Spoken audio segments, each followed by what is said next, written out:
My father-in-law looked me dead in the eyes and said I should be grateful they let me sleep in their garage. I was holding his grandchild, his own blood, 8 months old, with her daddy's eyes and my stubborn chin. And this man, standing in his $3,000 suit in his perfectly manicured backyard, wanted me to say thank you for a cot next to the lawnmower. My name is Susie O'Connell. I'm 29 years old. And 3 months ago, I made the biggest mistake of my life. I moved into my in-laws' house after my husband Tyler got deployed to Germany. When Tyler first brought up the idea, it sounded almost reasonable. He was going overseas for 14 months. We had a 5-month-old baby. His parents had that big house with 3 empty bedrooms. His mother, Phyllis, actually cried when she offered. She said she wanted to help. She said family takes care of family. What she didn't mention was that I'd become their unpaid servant, their punching bag, and their personal ATM. I gave up our apartment to save money for our future home. Tyler and I had been married for 2 years, and we were finally getting our feet under us. We had $47,000 in our joint account, enough for a down payment on a starter home when he got back. Then I moved into the Brennan house. You know the type. Big columns out front serving no structural purpose whatsoever. A circular driveway designed purely for showing off. The kind of house that screams, "We have money," while whispering, most of it is credit card debt. But it looked impressive from the outside, which I would learn was the only thing that mattered to the Brennans. The first week was fine. Phyllis showed me to a nice guest room. Gerald helped carry my bags. Brooke, Tyler's older sister, even brought over a casserole. I thought maybe I had been too harsh in my private judgments. By week 2, things shifted. Phyllis mentioned the guest room was actually saved for her sister's visit. Would I mind moving to the space above the garage? Just temporarily, of course. The space turned out to be unfinished storage with a camping cot and a space heater that worked about as well as a birthday candle in a blizzard. I'm pretty sure I could have stored ice cream up there without a freezer, but I told myself it was temporary. Then they took my car. Well, they convinced me to let them keep it safe. Phyllis said the neighborhood had break-ins. She said I didn't need to drive anywhere anyway, since everything was right there at the house. And I, exhausted from sleepless nights with a fussy baby, handed over my keys like an idiot. I haven't driven in 3 months, haven't had access to our bank account either. Gerald got himself added to the account and gave me a weekly allowance of $40 for me and a baby. Have you seen the price of formula lately? I could write a horror novel about diaper costs alone. The expensive diapers that didn't give Lily a rash cost about $28 a box. That left me roughly $12 for food. I started skipping meals so my daughter wouldn't go without. Lost 15 pounds I didn't have to lose. My phone got switched to their family plan too. For convenience, they said. What they didn't mention was they could see everything I did. The one time I tried to email Tyler the truth, Phyllis found it on the family computer and deleted it. Then she took away my laundry privileges as punishment. I spent 2 weeks hand-washing baby clothes like a Victorian washerwoman while my knuckles cracked and bled. 2 weeks ago, Gerald decided the gutters needed cleaning. He decided I should be the one to do it. His exact words were that I needed to earn my keep. So I climbed that rickety ladder, made it about 15 feet up, and the whole thing shifted. I grabbed for the roof, missed, and came down hard on my left ankle. The pain was white hot, like someone drove a nail through my foot. Phyllis heard me scream. She looked at my ankle swelling to the size of a grapefruit and told me to walk it off. No doctor, no ice, just walk it off. So I hobbled around for 2 weeks doing chores on an ankle that turned purple and yellow and made sounds no ankle should make. Through all this, I told no one. My dad, Patrick O'Connell, raised me by himself after my mom left when I was 7. He worked construction his whole life, built houses, built buildings, built me. He taught me to be strong, independent, to never let anyone push me around. And here I was, being pushed into the ground. I couldn't tell him. The shame would have killed me. But last Friday, Dad decided to drive 200 miles to surprise his granddaughter for her unofficial 8-month birthday. He pulled up just as I was limping across the lawn, Lily on my hip, groceries in my other hand. I had walked 2 miles to the store and back because I had no car. My ankle was screaming, and my father saw everything. He watched me struggle up the driveway. Then he asked where my car was. I told him his mom took it, that I was lucky they let me stay. My father's face went through 7 emotions in 3 seconds: confusion, anger, rage, more rage, and finally something that scared me more than all the others: calm, complete calm, the kind that comes right before a hurricane makes landfall. He opened his truck door and spoke 4 words that changed everything. "Get in the car. We're fixing this tonight." I didn't know what that meant, but the look in his eyes told me the Brennans had just made a very serious enemy, and Patrick O'Connell didn't lose fights. Not ever. Before we continue, if you're enjoying this story, please subscribe and tell me in the comments where you're watching from and what time is it there.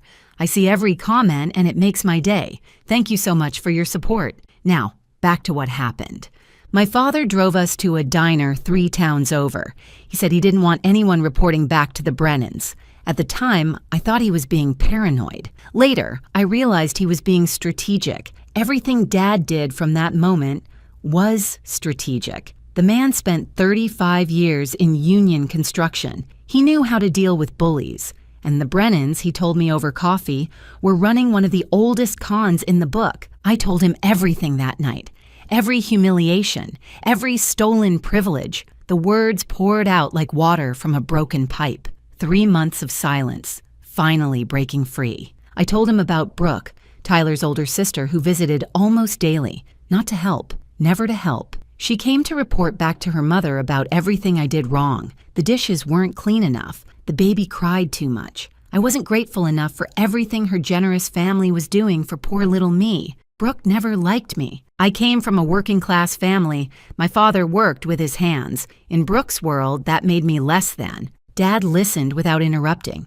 When I told him about Phyllis monitoring my emails, his knuckles went white. When I mentioned the latter, I thought he might flip the table, but he just nodded and asked one question. "What else haven't you told Tyler?" That's when I broke, because I hadn't told Tyler anything. Every video call, his parents were in the room, listening, monitoring. If I tried to text something real, they checked my phone. I was completely cut off from my own husband, but it was worse than that. Phyllis called Tyler regularly on her own phone, gushing about how wonderful everything was, how happy Susie seemed, how grateful I was. She made it sound like I was thriving. And Tyler, stuck on a base 6,000 miles away with limited internet and no reason to doubt his own parents, believed every word. Dad asked about the bank account. I told him Gerald handled everything. I got my $40 on Mondays, and that was all I saw of our money. Dad asked if I still had login access. I said I thought so. I'd never actually tried since moving in. My father smiled then. Not a happy smile. The kind a chess player makes when they see checkmate 3 moves away. He dropped money on the table and said we were going to Kinko's. Kinko's at 11 at night is a strange place. There was a guy in a bathrobe making copies of something I chose not to look at. And there was me, logging into a bank account I hadn't seen in 3 months. The numbers didn't make sense at first. We should have had around $47,000. Tyler's military pay had been depositing automatically. There should have been more by now, not less. But the screen showed $8,200. Nearly $39,000 had vanished. Dad pulled up a chair and said we should look at the transaction history. We printed page after page, and the story they told was ugly. Transfers to BB Holdings, LLC. $15,000 over 3 months. I had no idea what that was until Dad searched and found Brooke's Instagram boutique. She'd been selling healing crystals to gullible women, rocks that looked like they came from a parking lot after a rainstorm. 0 real customers and apparently 0 conscience about where its funding came from. Cash withdrawals every few days, big ones. 500 here, 300 there. The pattern matched Phyllis's lifestyle perfectly. Her twice-weekly salon appointments, her shopping trips to stores I couldn't afford to walk into, her lunches with church ladies where everyone pretended to be humble while comparing designer handbags, marina fees and boat club memberships. Gerald didn't even own a boat, but he liked hanging around people who did, using our money to fund his fantasy life. And then Tyler's credit card, restaurant charges, bar tabs, golf fees, all local, all recent, all impossible for a man stationed in Germany. Gerald had been using his own son's identity while his daughter-in-law starved in his garage. My father said something I'll never forget. He leaned back and said, "I've seen mob accounting that was more subtle than this." He wasn't wrong. The Brennans hadn't even tried to hide it. They were so confident I would never check that they'd left a trail a blind accountant could follow. Dad was already on his phone. He had a friend, a retired paralegal named Maureen Walsh, who owed him a favor. He was calling it in tonight because what the Brennans had done wasn't just cruel, it was criminal. But first, we needed to reach Tyler directly, without his parents listening. Maureen Walsh showed up at Kinko's at midnight in fuzzy pink slippers and a Michigan sweatshirt. She looked like someone's grandmother arriving to bake cookies. She was not there to bake cookies. Within 5 minutes of reviewing our printouts, she'd identified 3 criminal charges the Brennans could face: financial exploitation, fraud, and the big one, identity theft. Using Tyler's credit card without permission wasn't just disgusting. It was a federal crime, and the military takes financial crimes against service members extremely seriously. Maureen said the consequences were significant, prison time significant, but we had a problem. When I first moved in, Phyllis had me sign a stack of paperwork. Insurance forms, she'd called it. Emergency contacts. I'd been exhausted with a 5-month-old who wasn't sleeping. I signed whatever she put in front of me. Who reads paperwork from their mother-in-law? One of those documents was a limited power of attorney giving Gerald authority over financial decisions. That's how he'd gotten added to our account. He had my signature on paper. Never mind, I had no idea what I was signing. Maureen asked if I'd signed willingly with full understanding. Had anyone explained what it was? Had I been given time to read it? No to all 3. She made a note. Fraud can occur when consent is obtained through deception. This might qualify. Dad asked about reaching Tyler directly, without the Brennan filter. Maureen agreed it was critical. If Tyler didn't know what was happening, he needed to hear it from his wife first, not from lawyers or investigators. The problem was how. Tyler had limited internet time on base. Every number I had for him, his parents knew too. If I called through normal channels, Phyllis would find out within hours. That's when Dad pulled out his ancient flip phone. The man refuses to upgrade. Says smartphones are for people who don't have enough to think about. But that night, his stubbornness saved us. He scrolled to a name from decades ago. Sergeant First Class Raymond Booker, an Army buddy who now worked logistics at bases across Europe, including Tyler's base in Germany. Dad made the call right there at Kinko's. It was after 6 in the morning in Germany. They exchanged the kind of greetings old soldiers exchange, brief, profane, and oddly affectionate. Then Dad explained everything. A message would be delivered. Tyler would call a number his parents didn't know. It might take a day, but it would happen. We left Kinko's with a folder full of evidence and something I hadn't felt in months. Hope. Tiny and fragile, like a candle in a hurricane, but real. Dad drove us to a motel, not a nice one. The kind where the ice machine has been broken since the Clinton administration. But it was warm, and it wasn't the Brennan house. Lily fell asleep immediately in my arms. Babies sense stress. That night, with my father keeping watch by the window, she slept more peacefully than she had in months. I couldn't sleep, though. I lay there going over the numbers. $15,000 to Brooke's crystal scam, $8,000 in cash for Phyllis, thousands more to Gerald's boat club fantasy, money that was supposed to be our future home, our daughter's security, gone. The call came at 2 in the morning. Unknown number on Dad's flip phone. When I answered, I heard the voice I'd been missing for 3 months. Tyler sounded confused at first. He'd gotten a strange message from someone he didn't know, telling him to call this number urgently. Was everything okay? Was Lily all right? I started crying before I could stop myself. 3 months of holding it together came out in one overwhelming wave, and when I could finally breathe again, I told him everything. When I finished, there was silence. Long enough that I thought the call dropped. Long enough that a terrified part of me wondered if he'd believe his parents over me. Then Tyler spoke. 4 words that put my broken heart back together. "I believe you, Susie." He believed me. Without hesitation, without demanding proof, without making excuses for his family. He believed his wife. Tyler had questions, lots of them. Then he told me what he was going to do. First thing in the morning, he was going to his commanding officer. Identity theft against a military spouse was taken seriously. His parents had committed federal crimes, and Tyler intended to make sure they faced consequences. But that wasn't all. His father's 60th birthday party was Sunday. The whole family would be there. Neighbors, business partners, church friends. Everyone the Brennans had spent years impressing with their perfect family image. What if, Tyler asked, he made a surprise video call to wish his father happy birthday? What if that call didn't go the way Gerald expected? I could hear the cold anger in his voice. This wasn't just about justice anymore. This was about exposure, about ripping away the mask and showing everyone the real monsters underneath. I told Tyler I loved him. He said he loved me too. Then he said something that made me smile for the first time in 3 months. His father was about to have the worst birthday of his life. Saturday morning felt different. The sun came through that cheap motel window like the universe knew the balance was finally shifting. Lily woke up smiling, reaching for my face with her tiny hands, completely unaware her mama was about to go to war. Dad was already awake. I'm not sure he ever slept. He'd spent the night making calls, coordinating what he called the infrastructure of justice. The man had spent 35 years building things.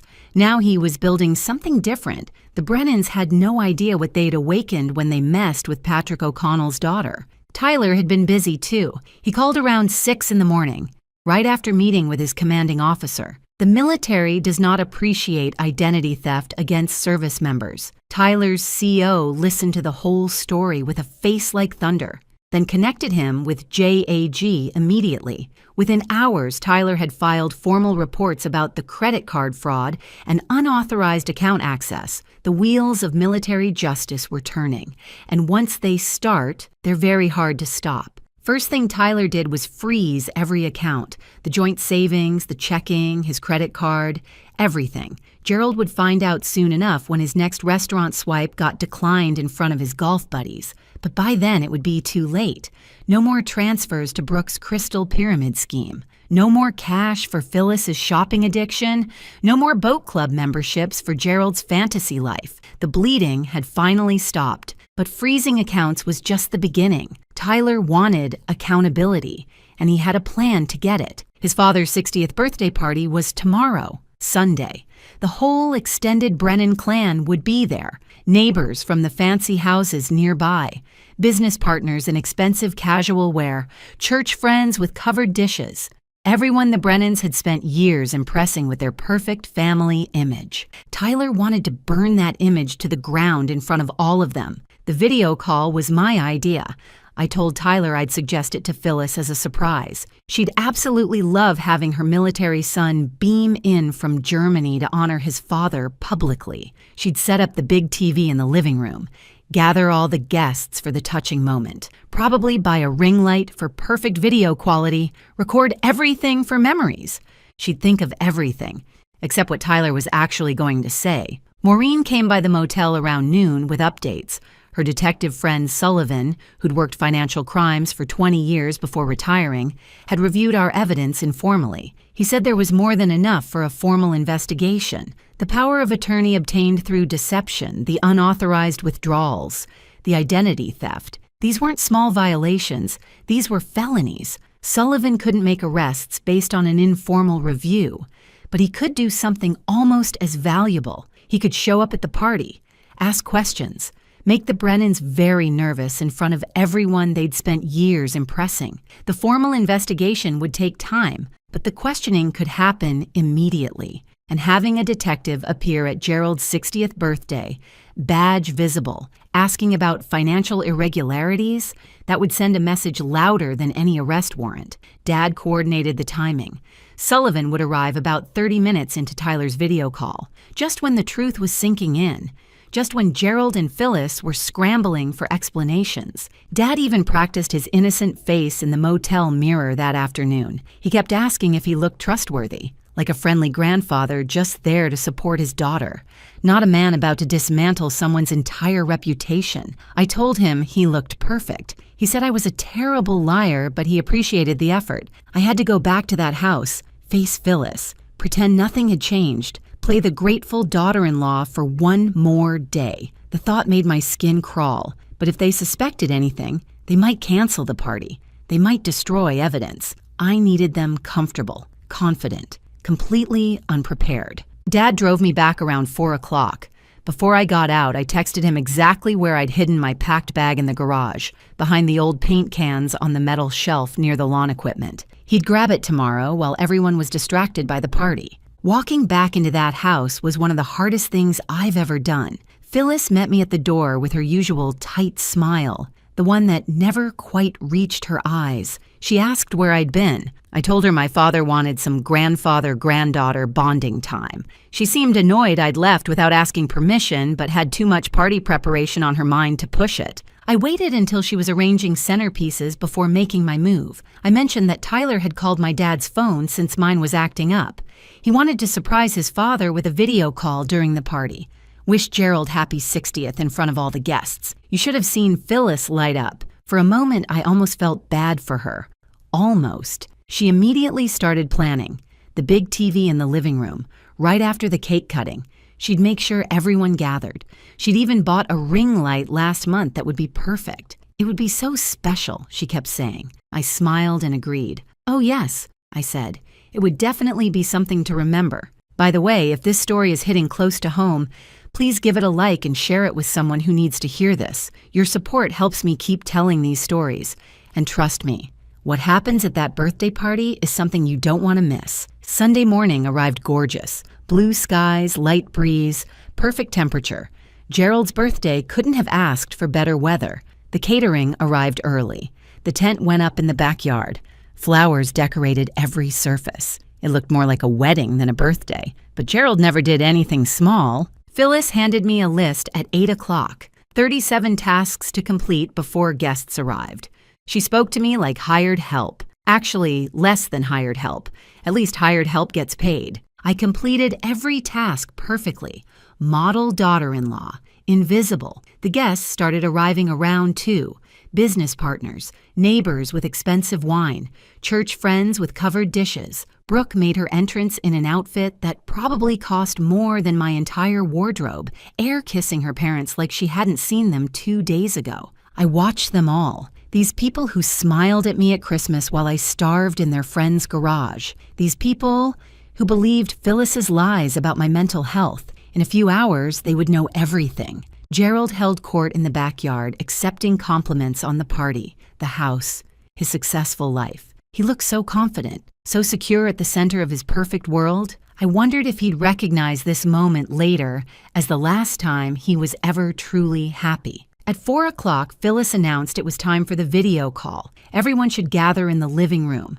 Her military son was calling from Germany to wish his father happy birthday. This was going to be so special. She was right about that. 53 people crowded into the living room. I counted them. Counting gave me something to focus on besides my pounding heart. Business partners positioned up front, eager to be seen. Church ladies clustered by the couch. Neighbors filled the gaps. Gerald stood center stage, champagne raised, beaming like a man about to receive a medal he actually deserved. Phyllis connected the call with a flourish. The TV filled with Tyler's face. He wore his dress uniform, looking every inch the proud military son. The room burst into applause. Someone whistled. Gerald raised his glass higher toward the screen. Tyler smiled, but something was off about that smile, something cold underneath the warmth. I was probably the only one who noticed. I knew what was coming. "Happy birthday, Dad," Tyler said. His voice was calm, controlled. "I'm glad everyone could be here, because I have some things I need to say." The room settled into expectant silence. Everyone anticipated a heartfelt tribute, a son praising his wonderful father. That's not what happened. Tyler started with the money. He spoke clearly, without emotion, laying out facts like a prosecutor. $47,000. That's what he and his wife had saved for their future, for their first home, for their daughter's security. $8,200. That's what was left. Someone in this room stole almost $39,000 from his family while he served his country overseas. The room went completely silent. Gerald's smile froze on his face. Phyllis looked like she'd swallowed something rotten. $15,000 went to BB Holdings, LLC, Tyler continued. That's Brooke's company, Dad. The one selling crystals on Instagram, the one that apparently needed my money to survive. Every head in the room swiveled toward Brooke. She'd gone pale under her expensive makeup. Her mouth opened and closed like a fish yanked out of water. She looked at her parents for rescue. None came. $8,000 in cash withdrawals, Tyler said, matching Mom's spending habits perfectly, her salon appointments, her shopping trips, her lunches with all you lovely church ladies. The church ladies shifted uncomfortably. A few looked appalled. Most just looked fascinated, the way people can't look away from car accidents. Gerald's business partners were exchanging glances, doing mental math. If he'd steal from his own son, what might he do to them? But Tyler wasn't finished. There's also my credit card, the one I've never given anyone permission to use. Someone's been charging restaurant meals, golf fees, bar tabs, all local, all while I've been stationed in Germany. His eyes found Gerald through the camera. Dad, want to explain how that's possible? Gerald's face had transformed, confident to confused to angry to something I'd never seen before. Fear, real fear. His mouth opened, probably to spin some lie. He never got the chance. The doorbell rang. Phyllis, operating on hostess autopilot, answered it. Detective Sullivan stood on the porch, badge visible. He apologized for interrupting the party, said he was following up on a report of financial irregularities. He had questions for Gerald and Phyllis. It would only take a few minutes, unless they'd prefer continuing this conversation at the station. The room erupted. Gerald's business partners suddenly remembered urgent appointments. Church ladies whispered frantically. Neighbors backed toward exits, not wanting their names associated with whatever was happening. But everyone froze when Tyler's voice cut through. I'm not finished. 53 people stopped moving. The detective stood in the doorway watching. Tyler told them about me. The garage, the cot next to the lawnmower, the $40 that was supposed to feed 2 people. The car taken away, the phone monitored, the emails deleted. He told them about the ladder and my ankle, about being told to walk off an injury that might have been a fracture, and he told them about the lies, the stories Phyllis spread about my mental health, the whispers that I was unstable, couldn't be trusted with my own baby, the campaign designed to destroy my reputation, so if I ever spoke up, nobody would believe me. I watched faces change around the room. Church ladies who'd believed Phyllis, who'd probably spread those stories themselves, looked sick. Neighbors who'd seen me limping and never offered help couldn't meet my eyes. They'd all been fooled. They'd all played their part without knowing it. Phyllis tried to interrupt, called it lies, misunderstandings, a troubled girl making up stories, but her voice was shaking. Her perfect composure was cracking. Nobody looked at her with sympathy anymore. They were looking at her like they'd never really seen her before. Gerald tried another approach, turned to his business partners, called it a family matter that got out of hand, said they could work it out privately. One partner, a silver-haired man named William, asked a simple question. Did you use your son's credit card, Gerald? Gerald didn't answer. His silence said everything. Detective Sullivan suggested Gerald and Phyllis come to the station voluntarily, answer some questions, clear up these misunderstandings. Tyler spoke one last time. He looked at me through the camera. Susie, take our daughter and go with your father. I'll be home as soon as I can. I love you both. Then he looked at his parents, the people who raised him, the people who'd stolen from him and abused his wife and lied to his face for 3 months. He didn't say goodbye. He didn't wish his father happy birthday. He just ended the call. The screen went black, and Gerald's perfect world went black with it. I walked to the door where Dad was waiting. He had my bag from behind the paint cans. Lily's car seat was ready in his truck. Phyllis grabbed my arm as I passed. Her nails dug into my skin. She hissed that I'd regret this, that she had lawyers, connections, people who owed her favors. I looked at her hand on my arm, then at her face. This woman who'd made my life a nightmare for 3 months, who'd smiled while stealing my money and starving me and freezing me and isolating me from everyone who loved me. I smiled at her. A real smile. The first genuine one I'd worn in that house. Then I said 5 words I'd dreamed about for months. I'm not scared of you. I pulled free and walked into the sunshine. Behind me, Sullivan was beginning his questions. Gerald was stammering. Phyllis's voice was rising in panic as everything crumbled around her. I didn't look back. Not once. I climbed into Dad's truck, buckled Lily in, and watched the Brennan house disappear in the mirror. The sun was setting, orange and pink streaking across the sky like the world was celebrating with me. The next few weeks were a blur of legal proceedings and phone calls, but for the first time in months, every update brought another small victory. Gerald and Phyllis were formally charged 10 days after the party. Financial exploitation, fraud, identity theft. The prosecutor added more charges once investigators really started digging. Turns out Gerald had been skimming from his business partners for years, too. Smaller amounts, harder to detect, but they added up. By the time everything was tallied, he was facing both state and federal charges. His lawyer told him to prepare for significant prison time. Phyllis tried playing victim, told anyone who'd listen that she had no idea about the financial crimes. Nobody bought it. The evidence showed she'd been an active participant in everything. The cash withdrawals matched her shopping trips. The communication monitoring was her project. The lies about my mental health were her creation. She was facing her own charges now. Brooke's situation was almost funny. Her Instagram boutique had never been properly registered with the state. She'd never paid taxes on the $15,000 she took from our account. When investigators looked into her business, they found a mess of violations. Her influencer dreams died the day the state tax authority sent her a letter demanding back payments plus penalties.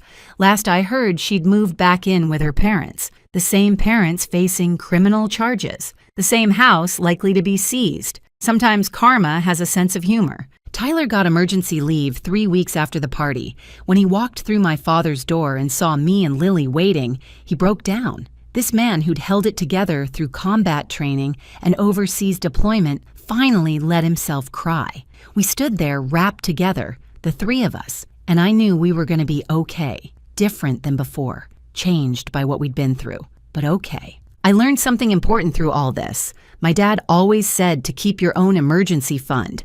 Money nobody else can touch. I wish I'd listened better.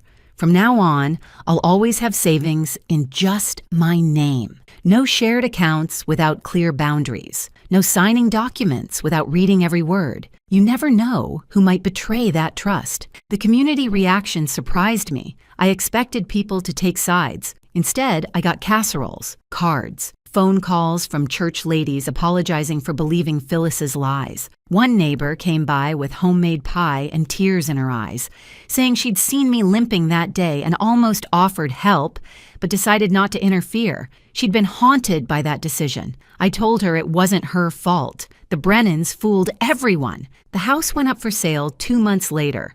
Gerald needed cash for lawyers. I drove by once. The for sale sign looked wrong in front of those pretentious columns. The grass was overgrown, the gardens choked with weeds. The house that was my prison was becoming a shell. I didn't feel satisfaction, just closure. Tyler came home permanently in early spring. He'd been transferred to a base 2 hours from Dad's place. We started looking at houses again, smaller than we'd planned, but ours. No in-laws with keys, no shared accounts with family, no power of attorney ever again. The last time I saw Phyllis was at a court hearing. She looked smaller than I remembered. The church lady mask was gone, replaced by something raw and scared. She tried to catch my eye. I looked right through her like she wasn't there. She doesn't get my attention anymore. She doesn't get anything from me ever again. Walking out of that courthouse, I held my husband's hand on one side and my father's on the other. Lily babbled happily in her carrier, unaware of everything. She'll know this story someday. I'll tell her that her mother was brave even when she didn't feel brave, that her grandfather drove 200 miles because something felt wrong, that her father believed his wife when it mattered most. And I'll tell her the most important lesson. You don't need permission to stand up for yourself. You don't need approval to demand respect. Anyone who tries to take your dignity doesn't deserve a place in your life. Not even family, especially not family who would hurt you. Some people mistake kindness for weakness. The Brennans made that mistake. They thought because I was polite, because I didn't fight back immediately, they could do whatever they wanted. They learned the hard way. When you mess with an O'Connell, you better be ready for the consequences. Family protects family, always. Thank you so much for watching. More of my most gripping stories are already on your screen. Click one now and don't miss the best part. You will love it. See you in the next story.